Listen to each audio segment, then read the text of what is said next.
Hey there, let's talk about the do's left side and don'ts right side, why we make these common mistakes, and more importantly, how to fix them. One of the biggest ones, mascara smudging. Yes, we have all been there. So, this is me without makeup and in natural light, just real skin. Let's kick the things off with my favorite mask, of course. By the way, it's currently at the great price for Amazon Prime Day now, which ends tomorrow. You can still grab some amazing deals, and I've saved all my personal gems in the link below. Make sure to check it out before the sale ends. This mask has honestly been giving my skin a second life, especially when it's tired from heavy makeup, long flights, or wild summer nights. Just look at that glow after 3 hours. Let's keep it real. This mask isn't going to erase your pores, textures, I don't know, some wrinkles, fine lines. That's just the natural texture of our skin, and of course, it's totally normal. Look at that, after 3 hours, it's already looking good. Let's pin the hair back and jump into our makeup lesson. Starting with the most important step, skin prep. My favorite Shiseido cream just ran out. If you follow me on Instagram, you probably saw I asked you guys about which cream I should try next in my stories. Honestly, you manage my life. Just kidding, kind of. And the winner was La Mer. Let's go for it. This isn't my first jar of La Mer, and I know people have mixed opinion about the formula and ingredients, but for me it works. The texture is lovely. I'm not into super rich cream except in winter, and the classic version feels perfect for my skin type, oily in the T-zone and dry around the edges. It just gives that luxury skin vibes. Also layers really well with both silicone-based and water-based foundations. This one's a beautiful option for all skin types with a matte finish that looks super natural. But here's the key. It's only invisible on the skin if you don't pump out half the bottle for your tiny face. One pump is more than enough. Apply a thin layer to the back of your hand first. Don't just dip your brush into a foundation and press it straight onto your cheek with a heavy pressure. That's how you overload the brush and end up emphasizing fine lines or texture. Instead, take a small amount, dab it gently into the skin, don't drag or slide the brush or swirl the brush. Start from the jawline and work your way up. From a distance, both sides might look fine, but up close, you will see the difference. Concealer time. See that tight look? Let's fix it by covering the blue veins around the eyes. Don't use too much product and don't overload your brush, but if you accidentally do, just dab the area with a clean brush, fingertip or sponge to absorb the excess product. That will prevent creasing and keep the finish natural. Now look at the difference. Yes, the eye might look a bit smaller. That's because we are cancelling out the natural shadows.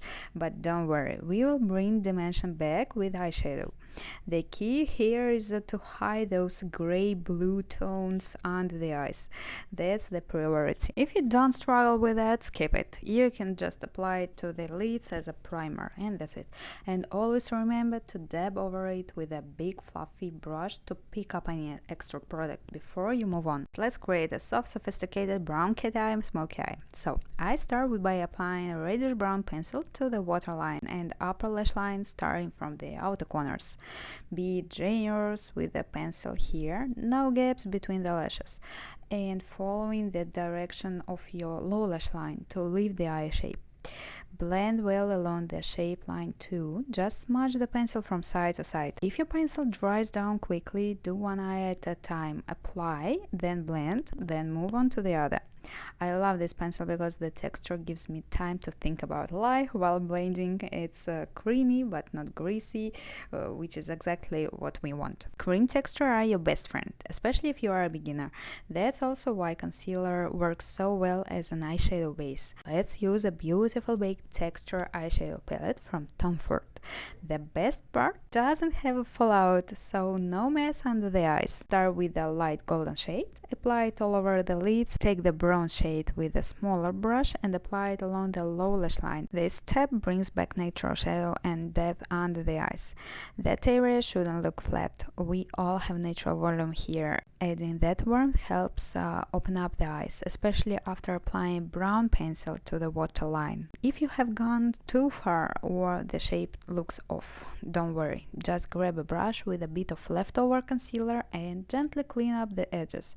I'm not talking about fallout here, I mean fixing the shape. You can literally cut a cleaner eye shape by removing the excess shadow, but avoiding using a brush that's overloaded with a product or too big for your shape of eye. Don't stretch the skin either. Don't apply too much pencil on the waterline or press too hard, it will look thick and harsh. Don't use a big brush for small area, small blending, small brush. Don't smudge pencil too much. If you're a beginner, it can quickly turn into a mess grunge look instead of that soft, lifted effect, although grunge still looks cool sometimes. And finally, don't pack a lot of dark shadow onto a big brush, press hard and stretch the skin. You will lose the eye shape completely and the blend will go too high and you will erase the space between your brow and crease. That area should stay light. Let's apply mascara next. Wiggle the wand right at the roots. This helps build volume and makes the lashes look darker and thicker. Blinking while you're applying can also help the mascara catch onto the lashes better, giving that fuller effect. If you make a mistake, don't panic. Just let it dry completely, then gently scratch it off with a clean brush or eyebrow brush. If it's a big smudge or a thick print, that trick won't work. It will just turn into a gray, dirty looking spot. What you need to do is remove it with a micellar water, then reapply your concealer on top, and clean application is key. I rarely apply mascara to my lower lashes. I have round eyes and I'm not going for that look today as well. Just don't forget to apply powder around, just to prevent smudging the mascara for the skin underneath the eye. Also, don't apply a second layer of mascara once the first one has dried completely. That's how you get clumps.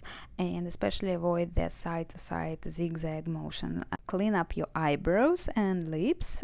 Just remove any leftover foundation or concealer so it doesn't mix with your brow products or lipstick. Let's talk about blushes. If you're wearing bronze toned eye makeup, go with a liquid blush in a warm coral shade. Don't apply blush with a heavy pressure. If you don't feel how the product is applying, if the applicator just glides over your skin without actually blending, you might end up with bare patches.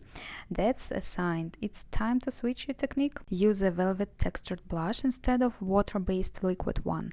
Dab it gently over the bare spot. They build up exactly where you need them. Magic in real life, yes. And sometimes, though, the color can be a bit too bright or intense. I'm using a shade that's a bit darker for me, but I'm actually going to treat it like a sculpting product to cancel out the great shadows under my cheekbones. When you pair that natural shadow with a smoky eye, it can make the face look tired. So this trick instantly refreshing the whole look.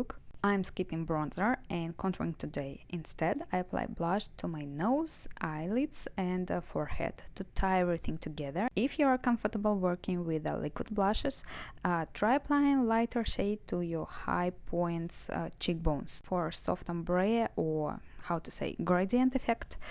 And just remember, don't swirl or drag with the pressure. Use light dabbing motion with a blend.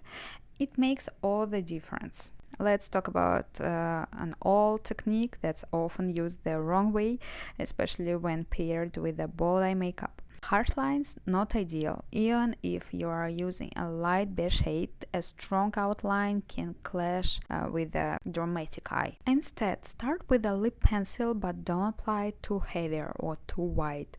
Just soft, light strokes to define the shape. Then take a sharp brush and smudge the edges to soften the line. We are not creating a new lip shape, we just adding gentle definition.